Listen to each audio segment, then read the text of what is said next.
നമ്മൾ മില്ലേനിയൽസ്, അതായത് ഒരു early 80s to late 90s വരുന്ന ജനറേഷൻ എപ്പോഴും എവിടെയെങ്കിലും സ്റ്റക്കാണെന്ന് എനിക്ക് തോന്നാറുണ്ട്. അതിപ്പോൾ നമ്മുടെ കുട്ടിക്കാലത്തിലാണെങ്കിലും പഴയ സിനിമകളിലാണെങ്കിലും പാട്ടുകളിലാണെങ്കിലും ഇപ്പോൾ ലൈഫിൽ തന്നെയാണെങ്കിലും. നമ്മൾ മൊത്തത്തിൽ ഇങ്ങനെ പൊട്ടിപ്പൊളിഞ്ഞിരിക്കുക എന്നല്ല കേട്ടോ ഞാൻ ഉദ്ദേശിച്ചത്. പക്ഷേ മറ്റ് ജനറേഷൻസിനെ വെച്ച് നോക്കുമ്പോൾ നമ്മൾ ഭയങ്കര കൺഫ്യൂസ്ഡ് ആയിട്ടുള്ളൊരു ജനറേഷനായിട്ട് തോന്നാറുണ്ട്.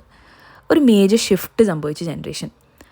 നമ്മുടെ പ്രീവിയസ് ജനറേഷൻസിനെടുത്ത് നോക്കുകയാണെങ്കിൽ അവർ ഫേസ് ചെയ്തിരുന്ന കാര്യങ്ങൾ, അതായത് അവർക്ക് താല്പര്യമില്ലാതിരുന്നിട്ട് പോലും അതിനെപ്പറ്റിയൊന്നും വലിയ ബോധേഡ് ആയിരുന്നെങ്കിൽ പോലും വലിയ അഭിപ്രായങ്ങൾ പറയാതെ അതിനോടൊക്കെ പൊരുത്തപ്പെട്ട് ജീവിച്ചിരുന്ന, ആക്സെപ്റ്റ് ചെയ്ത് ജീവിച്ചിരുന്ന ഒരു ജനറേഷനായിട്ട് തോന്നിയിട്ടുണ്ട് ഈ സൊസൈറ്റൽ പ്രഷേഴ്സൊക്കെ പോലെ. ഇനി നമ്മുടെ അടുത്ത ജനറേഷൻ, അതായത് ഈ സോ കോൾഡ് ജെൻസി എന്ന് പറയുന്നവർ, അവർക്ക് ലൈഫിനെ പറ്റി കൃത്യമായ അഭിപ്രായങ്ങളും കാഴ്ചപ്പാടുള്ളവരാണ്. അതവരുടെ ലൈഫിനോടുള്ളൊരു മൊത്തത്തിലുള്ള ഒരു ആറ്റിറ്റ്യൂഡ് കണ്ടാൽ തന്നെ വ്യക്തമാണ്.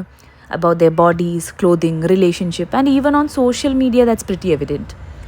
പക്ഷെ നമ്മളാണെങ്കിൽ ഭയങ്കര പ്രോഗ്രസീവായിട്ടുള്ളൊരു ജനറേഷനാണ്. ഞാൻ ജനറലൈസ് ചെയ്യല്ല, എന്നാലും ഭൂരിഭാഗം പെടുന്ന ആളുകളും വളരെ വ്യക്തമായിട്ടുള്ള അഭിപ്രായങ്ങളൊക്കെ പറയുന്ന ആളുകളാണ്. അതേസമയം ഒരുപാട് കോർ വാല്യൂസ് മുറുക്കെ പിടിച്ച് ജീവിക്കുന്നവരുമാണ്. അതിൻ്റെ പ്രശ്നം എന്താണെന്ന് വെച്ചാൽ അവിടുന്ന് വണ്ടിയിട്ട് കയറുകയും ചെയ്തു, ഇവിടെയിട്ട് എത്തിയതുമില്ല എന്നുള്ളൊരവസ്ഥ. അതാണ് ഞാൻ നേരത്തെ പറഞ്ഞ ഒരു സ്റ്റക്ക് അവസ്ഥ. പക്ഷേ ഒന്നാലോചിച്ചാൽ ഇപ്പം നമുക്ക് ശേഷം വന്ന ജനറേഷൻസ് അനുഭവിക്കുന്ന പല സുഖങ്ങളും നമ്മൾ പോരാടിയിട്ടുള്ള പോരാട്ടങ്ങളുടെ റിസൾട്ടല്ലേ. ഒരുമാതിരി സ്വാതന്ത്ര്യ സമരമൊക്കെ പോലെ ഏത് ജനറേഷനാണോ അതിനെതിരെ പോരാടിയത് അവർക്കൊരിക്കലും അതിൻ്റെ റിസൾട്ട് അനുഭവിക്കാൻ കിട്ടിയിട്ടുണ്ടാവില്ല. പിന്നീട് വന്ന ജനറേഷൻസാണ് അതെല്ലാം അനുഭവിച്ചിട്ടുള്ളത്. അതൊരു കൈപ്പേറിയ സത്യമാണെന്ന് തോന്നുന്നു. മേ ബി നമ്മുടെ പ്രീവിയസ് ജനറേഷനോട് ചോദിച്ചാൽ അവർക്കും പറയാനുണ്ടാവും ഇതുപോലത്തെ കഥകൾ, അല്ലേ? എന്തായാലും ജസ്റ്റ് ഒരു തോട്ട് ഷെയർ ചെയ്തു എന്നല്ലോ കേട്ടോ. അപ്പോൾ ഇന്ന് ഞങ്ങൾ വീട്ടിൽ കുറേ നേരം വെറുതെ ഇരുന്ന് മുഷിഞ്ഞപ്പോൾ ഒന്ന് പുറത്ത് ഫുഡൊക്കെ കഴിക്കാൻ ഇറങ്ങാമെന്ന് വിചാരിച്ചു. പുറത്ത് പോയി നല്ല 2 മന്തിയൊക്കെ കഴിച്ചു. ഇപ്പോൾ കുറച്ച് ആശ്വാസം കിട്ടി. അതിനുശേഷം തിരിച്ച് വീട്ടിലേക്ക് പോകുമ്പോൾ ഒരു ആളൊടിഞ്ഞ വഴി കണ്ടു. ആ വഴി വെറുതെ എടുത്ത് പോയപ്പോൾ ഭയങ്കര ബ്യൂട്ടിഫുൾ ആയിട്ടുള്ള സ്ഥലം. കുറേ ഫാംസൊക്കെ ആയിട്ട്, കുറേ കുതിരകളൊക്കെ ആയിട്ട് ഭയങ്കര ആളൊഴിഞ്ഞിട്ടുള്ളൊരു സ്ഥലം.